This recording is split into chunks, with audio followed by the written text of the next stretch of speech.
Hello दोस्तों, मेरा नाम है स्नेहाशीष पाठी। आपको इस वीडियो लेक्चर में स्वागत करता हूँ मिशन आइसलैंड विद इंटीग्रिटी की तरफ से।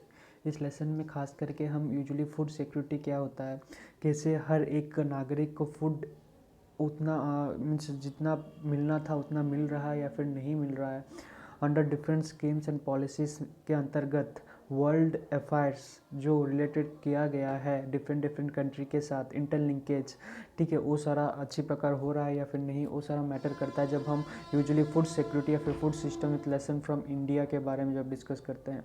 तो this is plays a very important role when usually it depends upon how usually we get an advantage of being in India, ठीक है।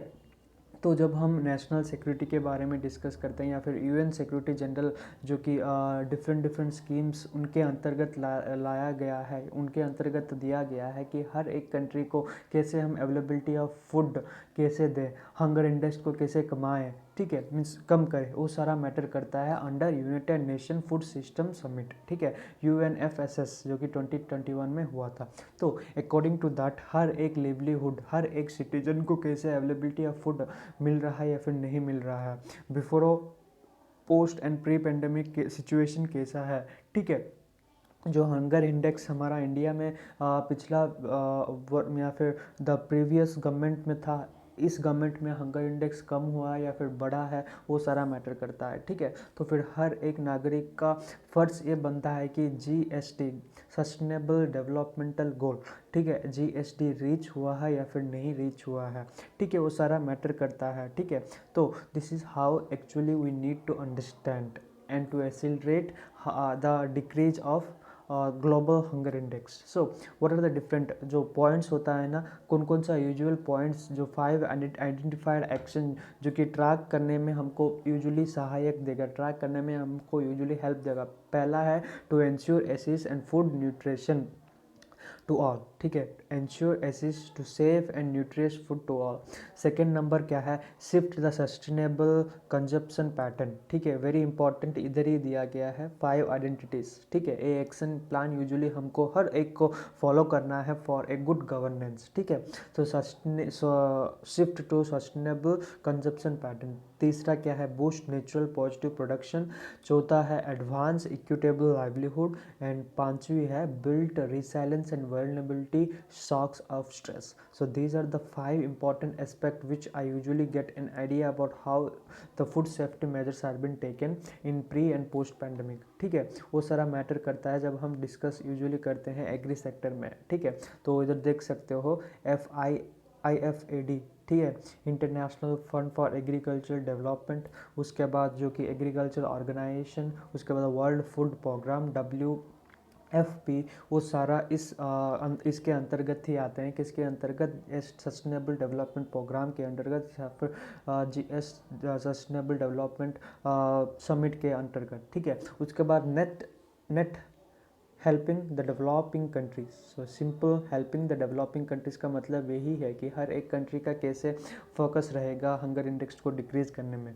हर एक कंट्री का फर्ज ये भी बनता है कि हर एक नागरिक को पॉवर्टी से हटाना, ठीक है, कोई भी भूखा नहीं सहना चाहिए या फिर कोई भी भूखा में नहीं रहना चाहिए, according to that. So if from a middle class family, I even can understand how impactful lesson has been given by her parents and also been taught by their parents, that how to stay in a hunger in the night. Even I can know that how usually they usually feel, कैसे भूखा रहना है हमको भी पता है क्योंकि हम मिडिल क्लास से हैं, हमको भी means there are necessary condition which make us dump into that situation, okay. So सारा मैटर नहीं करता है जब हम इंटरनेशनल फॉरेन अफेयर्स के बारे में डिस्कस करते हैं, bilateral relation between the UN as well as different countries, कैसे यूएन हेल्प कर रहा है डिफरेंट कंट्रीज को, डेवलपिंग कंट्रीज को, वही मैटर करता है in diversification of agricultural sector, ठीक है। जब एग्रीकल्चर सेक्टर को जो बहुत ज़्यादा इंपॉर्टेंस दिया जाएगा तभी यूजुअली नेशनल डेवलपमेंट में हंगर इंडेक्स कमेगा, ठीक है।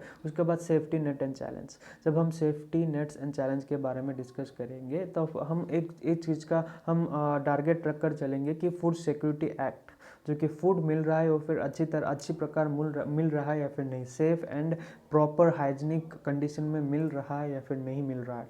टारगेटेड पब्लिक डिस्ट्रीब्यूशन सिस्टम के अंतर्गत, उसके बाद मिड डे मील, उसके बाद ICDS, उन सभी का स्कीम जो कि लागू किया गया है, उस सभी से यूजुअली हर एक नागरिक को फूड सिस्टम या फिर फूड सिक्योरिटी का ड्यूरेशन या एसेसिबिलिटी का एक सोर्स मिल रहा है या फिर नहीं मिल रहा है, वही मैटर करता है जब हम यूजुअली नेट सेफ्टी के बारे में डिस्कस करते हैं। Surplus and low nutrition and for equitable sustainability. So अगर surplus and low nutrition for equitable sustainability दोनों पॉइंट एक दूसरे से मिलना हम नहीं बोल सकते हैं, क्योंकि जब हम सरप्लस एंड लो न्यूट्रिशन के बारे में डिस्कस करते हैं, the developing countries even have the accessibility to get, but the undeveloped countries do not even have accessibility. दूसरा क्या है, the accessibility to low cost people is much more lower than the accessibility to the higher class people. तो तीसरा क्या है, developmental index past में कैसा था, डेवलपमेंटल इंडेक्स अभी कैसा है, हंगर इंडेक्स बढ़ा है या फिर मीन्स घट गया है according to the post pandemic and pre pandemic as well as to the developing country as well as undeveloped country.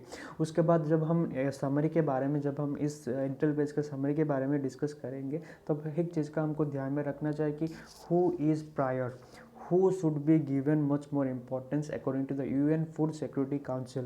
ठीक है, तो which kind of act, which kind of policy or which kind of implementation of different schemes should help the poor and immigrated people who are staying low far beyond the policy which are been implemented by the government. उन सभी area का एक ध्यान में रखना चाहिए, उन सभी एरिया का एक उस स्कीम के अंतर्गत लाना चाहिए जिस स्कीम में वो शामिल है। ठीक है, तो आशा करता हूँ कि आपको यूजुअली समझ आ गया, यूजुअली उतना ज़्यादा इम्पॉर्टेंट कंसेप्ट नहीं लगा।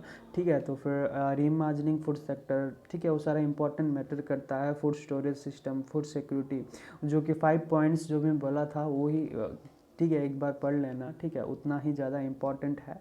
तो फिर धन्यवाद।